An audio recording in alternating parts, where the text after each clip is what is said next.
na mga idol. Tagumpay na po yung project natin sa 6-speed ni TMX 155. Yan po yung primera natin, pauna. Ito. Tapos po segunda, pahuli. Tercera. Ikutin natin. Kwarta. Quinta. Sixta. Yon. Bali po, quinta. Kwarta. Tercera. Segunda. Primera, ubusin po lahat ng pauna tapos dandahan pong pahuli. Yun. Neutral na po yun, oh. Okay na po mga idol. Tagumpay na po. Yan. Okay, maraming salamat mga bossing. Mga idol, another conversion na naman ang ating gagawin dito sa Honda TMX 155. Yan mga idol, oh. Yan. Gagawin natin dito ay 6-speed transmission. Yan. Bali, ang gagawin po natin dito ay 1 down, 5 up. 6-speed at papaganahin din natin yung neutral indicator mga idol. Kaya abang-abang tayo sa video nito. Yan guys, napatambak to ng ilang taon, matagal. Inuwanan sa atin ng ating subscriber, shoutout kay sir. Yan po, Honda 155. Kukondisyon, okay naman daw yung makina ito na pa-stock. Bali yung carburetor, hindi natin maintindihan kung magkakaigi or papalitan na. Pero subukan natin linisin yan. Pagka sobrang latak-latak at talagang hindi magkaigi, overflow, palitan na natin. Baka makasunog pa. Yan mga idol, oh. Tingnan nyo. Kaya alamin natin o alamin nyo kung yung mga papalitan para maging 6-speed ang inyong motor mga idol. Ano? Yan. Okay, marami kayong matutunan sa aking channel. Kaya pa-subscribe naman at pa-follow ng aking channel mga idol. At God bless sa inyo lahat. Pa-share po ng video natin. Alright. Hi guys, kamusta kayo? Meron na naman tayong project mga idol. 6-speed transmission para kay 155. Yan po yung si 155 yan.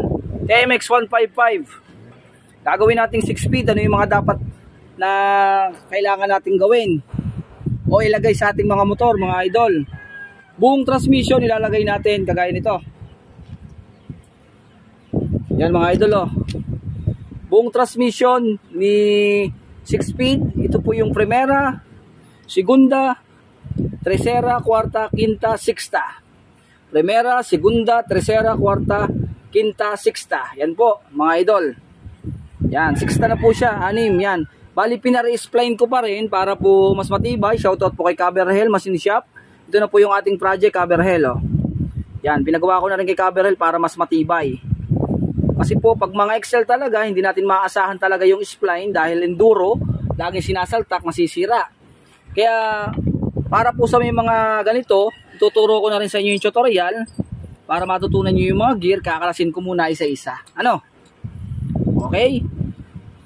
Yan, dito muna tayo mga idol. Yan, hindi maiwag. Ilalagay natin. Yan.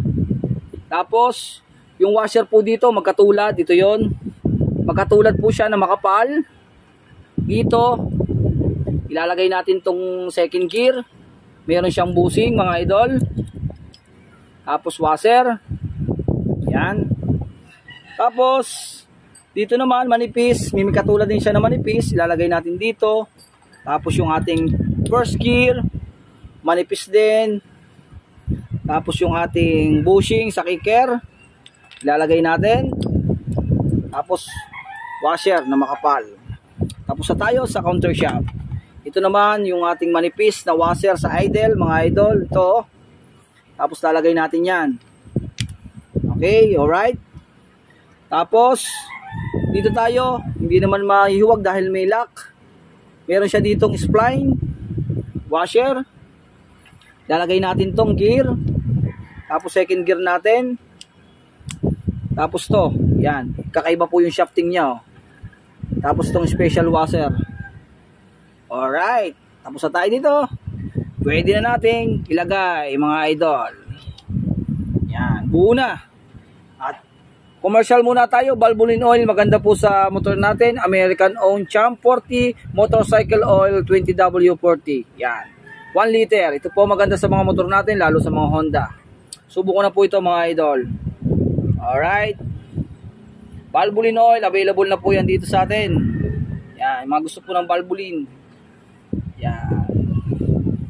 Alright mga idol. Lagay na natin. Tapos ano pa yung mga kailangan? Buong transmission, tapos kailangan natin ng drum shift, pero unahin muna natin yung mga ano niya, shifting port. Ano? Ang shifting port may nakalagay na letter R, ibig sabihin sa kanan sa ilalim. R, ibig sabihin kanan, R. Dito sa ilalim yan. Tapos letter C, center, ibig sabihin po gitna. Alright, gitna po yan. Tapos L, letter L, ibig sabihin ng letter L, left, ibig sabihin kung nagkanan tayo, doon naman tayo sa taas para sa kaliwa. Dito tayo. Yan. Ganyan po yung hilera niya. Pantay-pantay lang. Tapos, yan. Maganda po dito sa shifting port XL. Plug and play siya. Wala na kayong totornuhin or hasain pa. Plug and play na siya kasi kita nyo naman pantay. May neutral light pa. Yan. Gagana yung neutral light nito mga idol. Ano? Ilalagay natin tapos kakawit natin siya para magkaigi mga idol. Kakawit natin isa-isa doon. Ayan mga idol, nakakabit na po. Kakawit nyo lang naman doon at yan yung clearance niya oh. Yan, napakasimple lang naman yung clearance kaya madali lang. At syempre kailangan natin langisan para yung ating gear ay madulas. Tapos siguraduhin nyo na plug and play siya dito na pray wheel. Yan oh, pray wheel siya oh. Pray wheel, pag pinaikot nyo rin siya, yan, pray wheel siya mga idol oh. Pray wheel siya, pag hinawakan nyo to, tapos pinaikot nyo, pray wheel siya oh. Pray wheeling, ano?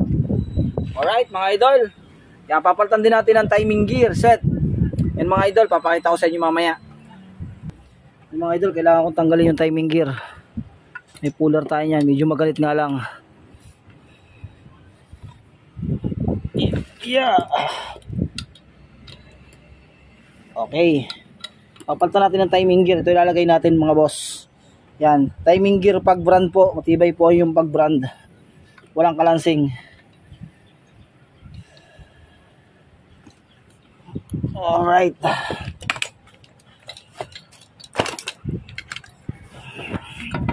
Yan.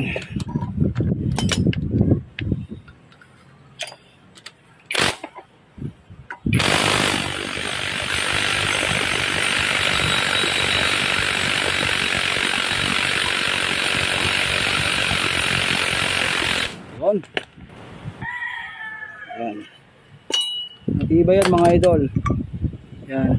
Para po hindi mabusalsal yung dulo, ang ginawa ko dito, naglagay ako ng sakit. Mga idol, tarin nyo. Yan po. Yan po yung katapat niyan. Yan nyo ha. May sakit po yan sa loob. Para hindi masira yan oh. Yun po yung sakit oh. Yan. Yan po yung sakit, yan yung pinaka para tumulak dito. Para ito hindi mabusalsal mga idol ito. Yung trade yan oh. Okay na okay yung trade. Okay na mga idol, nakakabit na yung pag brand natin. Timing gear.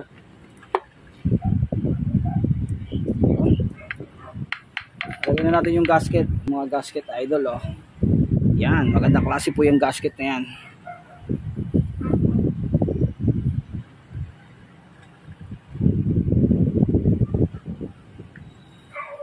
Alright. Nandiyan na yung washer ng kicker. Huwag nyo kakalimutan yan mga idol. Nakakabit na natin. Okay na mga idol. Malinis na yan lahat. Yan.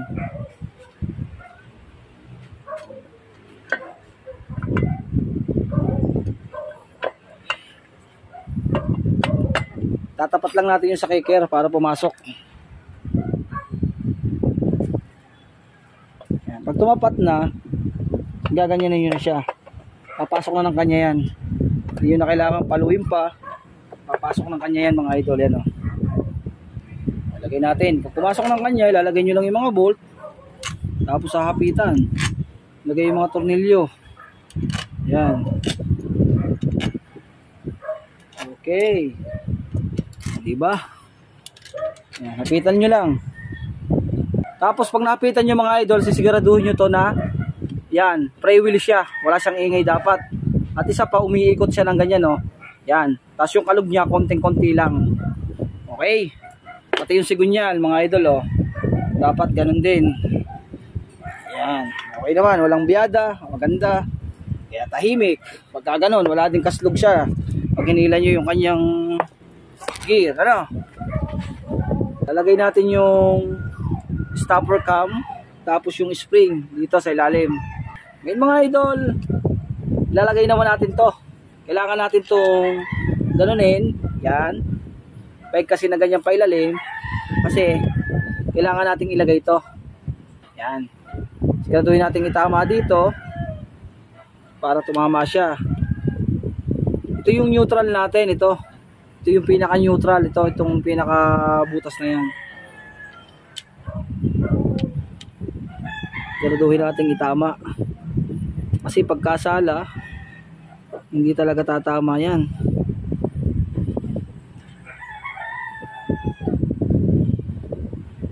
Ayan.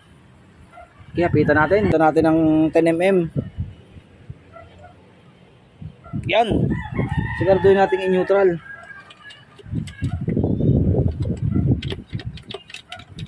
Yun. Naka-6 na siya. Ito yung kanyang quinta, kwarta, tercera. Yan. Segunda natin. Lampas yan. Yun. Yan yung neutral. Mga idol, yan yung neutral natin. Kasi ito yung ating primera, oh, dito sa una. Yan yung primera natin. Ito yung primera, ito yung neutral. Primera, neutral, ang segunda, tatalon ka sa neutral, papunta sa segunda. Kaya, pagka dandahan lang, neutral yan. Yan, neutral. Ngayon, pagka binigla mo, galing ka sa primera, binigla mo siya, segunda yan. Yun, segunda siya. Ito yung tercera natin. Yan. Kaya, ganun talaga yan. Kailangan, pag bibigla ka, yan yung primera. Kaya dandahan ka para neutral. Yun. Yan mga idol yung neutral. Itong gitnang ito. Ano? Tapos lalagay na natin yung pedal. Siyempre, kailangan natin ng washer. Kukunin natin yung washer dun sa isa. Para magkaigi. Yan na yung washer, oh. Lagyan ko na.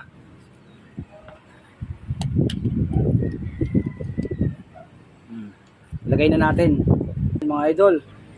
Okay na, nakakabit na. Yan. Langasan natin ang ating power jump. Yan. Ang ating pampalakas na valvoline. Tingnan natin kung nabomba yung langis. Mga idol. Yan. Nabomba naman. Okay naman. Lagay natin. Yan. Lagay natin yung dalawang bolt. Lagay natin yung pinion gear. Yan. Yung pinion gear. Alright.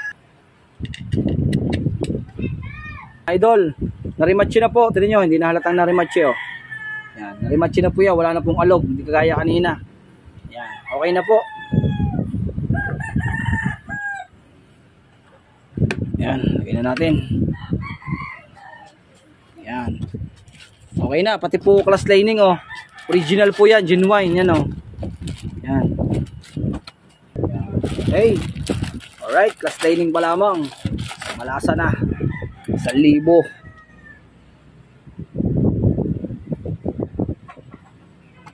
Mga idol. Kakabit natin. Alright.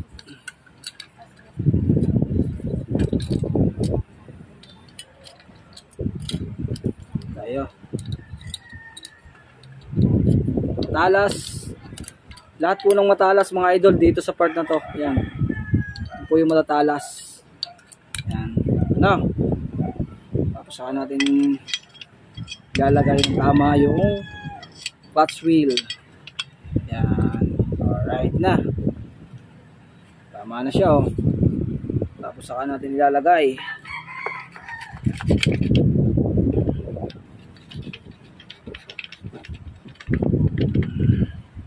Diba? Okay na.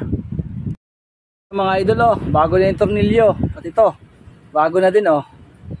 Okay na, okay na. Diba? Ganda ngayon. Ayan, gasket natin. Ayan. Oh, diba? Ang ganda din. Lagay na po yung ating side.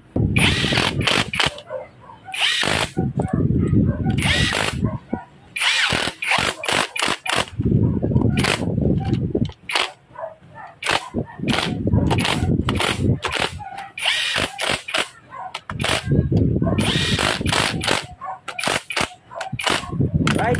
Tapos, bago na rin yung ulsil ng cambio. Yan. At pulang ulsil. Sprocket. Alright. Ito yung pag front. Yan, timing gear. Cam gear. Yan, lagay na natin.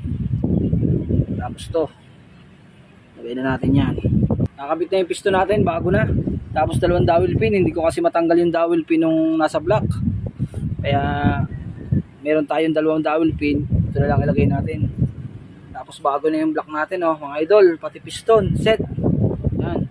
Tapos palta natin ang cam follower o-ring. Original yung ating cam follower o-ring, oh. Palta natin to para walang katulo-tulo. Ano, sira na nga. Ito yung bago. Palta natin. Huwag nyong ibabayuot, kailangan la i-diretso lang yung o-ring para hindi mabaloktot, para hindi tumulo, mga idol. Ayan.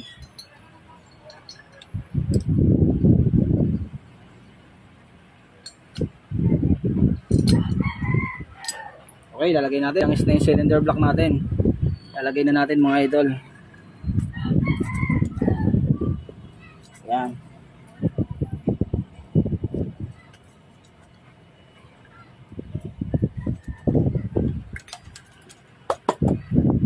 Tapos to, kailangan yung ating cam follower nakababa siya. Dito yan. Alright. Siguraduhin nyo yung cam follower ay tama. Kasi po minsan nasa alayan, nagsasalungat. Okay na, mga idol. Papalitan din natin ng bagong valve seal. Valve seal pa lang po nitong dalawa, 559, dalawang valve seal. Mga idol, original cylinder head, 550, original. Ganito mga original, mga idol, na valve seal, oh. Original 155. Yan. Mga idol, bali, ito po yung primera. Primera. Yan. Yan. Primera po yan. Ito yung primera, ito po yung segunda. Tercera, cuarta, quinta, sexta. Bali po, quinta, cuarta, tercera, segunda, primera, neutral. Yan po. Mga idol. Good. Alright na po.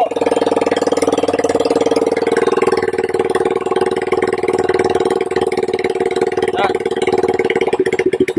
Okay na, mga idol. Tagumpay na po yung project natin sa 6-speed ni TMX 155. Yan po yung primera natin, pauna. Ito. Tapos po segunda, pahuli. Tercera. Ikutin natin. Cuarta. Quinta. Sixta, yon. Bali po, quinta, cuarta, tercera, segunda, primera, ubusin po lahat ng pauna, tapos dandahan pong pahuli. Yon. Neutral na po yun, oh. Okay na po, mga idol. Tagumpay na po. Yan. Okay, maraming salamat, mga bossing. Sana may natutunan naman kayo bago po yung block niyan. Pati po babsi lahat. Bago na po. Okay, mga idol, maraming salamat. Sana may natutunan naman kayo sa conversion natin ng 6-speed. Pa-share po ng video natin, mga idol. God bless.